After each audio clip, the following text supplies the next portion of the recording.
Have you been busy getting the park ready for fall and winter, Kathy?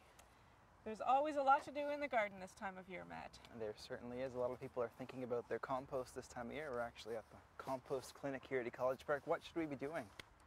Well, one important thing to keep in mind is that the material that you put in the composter isn't going to break down very much during the winter. So a composter gets filled up really quickly during the winter months. Okay.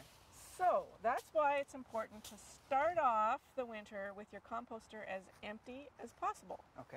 And we can apply that to our lawns and gardens, can we? Absolutely. Even if the compost is not quite finished yet, you might still have a few, chunks in it. Okay. You can definitely spread this in the garden this time of year.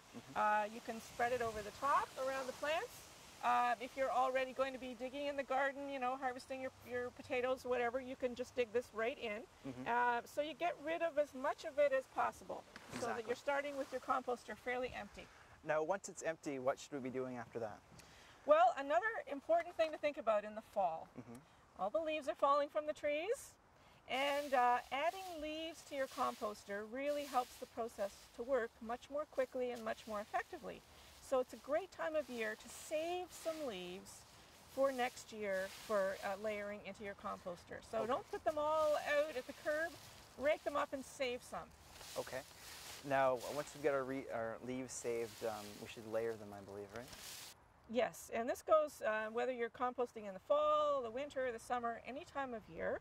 You need a mix of greens and browns. Okay. So the greens are fresh greens like this. These are scraps of lettuce, fruit peelings, for example, anything sort of lush and moist.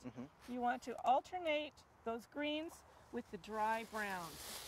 Green and brown, green and brown. That's what makes a composter happy. Okay. So you put the fresh materials in here and you mix them with the brown materials. Okay. This time of year there might be a number of trimmings from the garden. These can go in as well. Now, speaking of garden trimmings, is there anything we shouldn't be putting in? Okay, if you have anything that's diseased, you've got like fungal diseases on your plants, probably don't put them into your composter. Okay. Also, if there's mature seeds of plants that you've been weeding out, like don't put mature weed seeds in the compost.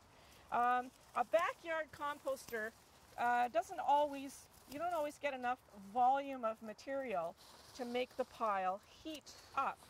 Normally, if you've got a big pile, greens and browns, the bacteria are reproducing so quickly that they actually will make steam rise from the compost. Oh, okay.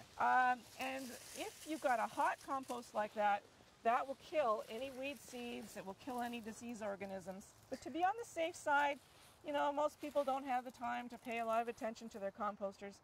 So it's probably better to keep those things and put them out in your green waste bags for the city to compost, because they do it on such a large scale, everything heats up and everything gets cooked. All right, well, thanks, Kathy. I think we really learned a lot today. And let's get back to our composting. Okay, let's add these to the pile here. All right, sounds good. I get some greens, you get some browns. Okay. All right, there we go. Looking good. The Green Update is brought to you by Peterborough Transit. Come on board with our on-time services. If you have any questions about today's episode of the Green Update, call Peterborough Green Up at 745-3238.